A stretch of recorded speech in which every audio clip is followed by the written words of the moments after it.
राठौर जी, यहाँ आप तमाम लोग इकट्ठे हो गए हैं, क्या दिक्कत है कानून से? अमित शाह ने कहा कि बहुत अच्छा कानून है, किसी की जिंदगी अगर जाती है तो उसको मुआवजा अच्छा मिल जाएगा, क्या समस्या है? नहीं, हमारा कहना ये है किसी की जिंदगी पहली बात तो जानी नहीं चाहिए। जिंदगी सबकी अनमोल है, कीमती है। और जुर्माना मिल जाएगा तो मतलब कुछ समझ में नहीं आता ना आपका प्रश्न। हमारी गाड़ी कमर्शियल है, हम पचासों हजारों लाखों रुपए का बीमा कराते हैं। अगर कोई अकस्मात ऐसा होता है तो वो बीमा कंपनी किस लिए होती है? इसका मतलब क्या होता है? मतलब कुल मिला के अगर अगर अमित शाह जी ये कहते हैं तो इन शब्दों में कहीं लगता नहीं है कि वो सीधा सीधा इंश्योरेंस कंपनियों को फायदा पहुंचाने के लिए ये कानून ला रहे हैं कि ड्राइवर 10 लाख रुपए दे दे, 5 लाख रुपए दे दे, 10 साल की सजा ले ले, तो फिर हम इंश्योरेंस क्यों कराते हैं? ये सोचने की बात है ना। अगर तो मुझे आपके अनुसार इंश्योरेंस कंपनी का पैसा बचाना चाह रही है सरकार? हाँ, इंश्योरेंस कंपनी को फायदा पहुंचाना चाह रही है, क्योंकि बड़ी बड़ी कंपनियां जो है उनके बड़े बड़े सरमाएदार इनकी गोदी में बैठे हुए हैं। भाई प्रश्न ये है कि पहले भी अगर कोई भी ड्राइवर घर से निकलता है, वो ड्राइवर जो टायर होता है ना गाड़ी का, वो सड़क पे गोबर पड़ा होता है ना, उससे भी बचाने की कोशिश करता है कि गोबर लग जाएगा तो मुझे ही धोना पड़ेगा। एक चींटी जो होती है ना, जो नजर भी नहीं आती, उससे भी बचाने की कोशिश करता है। वो कोई क्रिमिनल थोड़ी है कि सड़क पे निकला है, लोगों को मारने थोड़ी निकला है।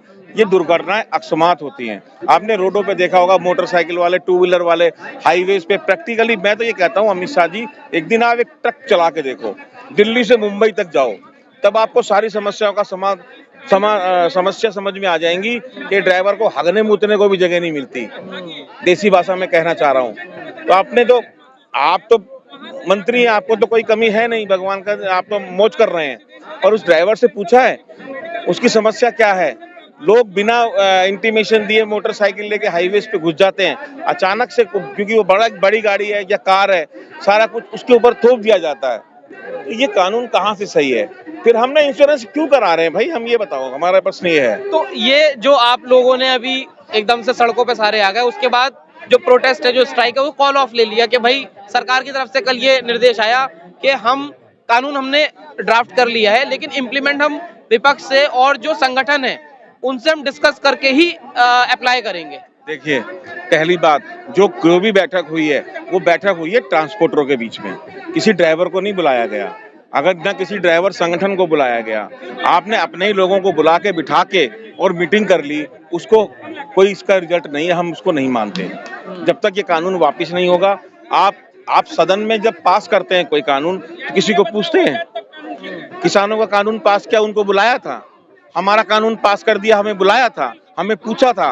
कभी नहीं पूछते। कुछ लोग कह रहे हैं विपक्ष के जो सांसद थे उनको निलंबित भी कर दिया ताकि आवाज ना उठा पाए, विरोध ना हो पाए। अरे कुछ लोग नहीं कह रहे, ये तो पूरा 25 करोड़ ड्राइवर समाज कह रहा है। इसीलिए तो 148 सांसदों को निकालने के लिए ये पूरा षड्यंत्र रचा गया, उनको बाहर कर दिया धनखड़ जी के कहने पे कि वो मेरा जाट का वो हो गया। भाई जाटों ने तो कभी नहीं कहा कि हमारा कोई वो अपमानित हो गए। तो ये सब प्लानिंग थी। पहले सांसदों को बाहर निकाला और फिर उसके बाद में कानून ले आए ताकि कोई सदन में कोई बोलेगा ही नहीं। ये दरअसल गलत है और हम इसका विरोध करते हैं। आप कहाँ से आए सर? मैं कश्मीर से। कश्मीर से। जो तमाम अलग अलग राज्य हैं, सभी ड्राइवर को एक ही समस्या है या राज्य के हिसाब से समस्याएं बदल जाती हैं? नहीं, एक ही समस्या सभी को। ये जो कानून बना है, पहले तो मुझे एक बात समझ नहीं आ रही है, जरूरत क्या थी इस चीज की? अब जरूरत है कि हमें जो एक्सीडेंट वो रोकना है, क्या ऐसी चीज से रुक जाए? क्या आपको लग रहा है 2019 में इन्होंने अमेंडमेंट किया रूल कि जहां 500 जुर्माना था उसको 5000 कर गए कि हमें एक्सीडेंट रोके जाएंगे, रुके डबल हो गई। आंकड़ा उठा के देखिए, हालांकि उसमें कोविड भी था, बहुत ज्यादा होता है कुछ। देखिए, ये सब कुछ ड्राइवर पे थोप रहे कि भाई ड्राइवर दे। मुझे पता, क्या कोई चाहेगा कि मेरी गाड़ी से किसी को टक्कर लग जाए? मानता हूं मैं, वो भी मानता हूं आपका कानून सही है, ठीक है। एक्सीडेंट हुआ, ड्राइवर वहां खड़ा है, उसको लोग छोड़ेंगे मारने के बगैर? ये भी एक बड़ी समस्या देखी जा रही है, क्योंकि ड्राइवर जो है वो 18,000, 20,000, 25,000 रुपए कमाता है महीने का। कह दिया आपको, ट्रक ड्राइवर की तनख्वाह 5,000 रुपए है, टैक्सी 15,000 लेता है ड्राइवर, 12,000 रुपए। ट्रक ड्राइवर किस पे काम करते हैं? कैसे सरवाइव करते हैं, कभी उनकी लाइफ देखो सड़क पे निकल के। हमारे टैक्सी ड्राइवरों की लाइफ देखो, 24-24 घंटे सड़कों पे पड़े रहते हैं, क्या तो कमा के क्या ले जा लगता रहे है हैं? इतनी गरीबी की हालत से गुजर रहा है ड्राइवर, तो सरकार क्यों थोप रही है ड्राइवर के ऊपर तमाम चीजें? उनको पता है कि इनको आवाज कोई नहीं उठेगा, उनके अपने बंदे वो आके लाके उनको बता दीजिए। कमजोरी तो यही है कि हम सब लोग एकता नहीं है, यही कमजोरी लगी। अभी तो तमाम आप सैकड़ों लोग यहाँ खड़े हो गए हो, एक हाँ, आप उनको दिखाएंगे ना क्या ड्राइवर लोग हैं कौन और एकता क्या है। यही चीज तो बताने के लिए हम सब यहाँ हैं। कश्मीर से कन्याकुमारी जितने प्रतिनिधि है सब आके पहुंचे इधर जंतर मंत्र पे, इसीलिए कि भाई हमको दिखा रहे हैं कि ताकत हमारी क्या है।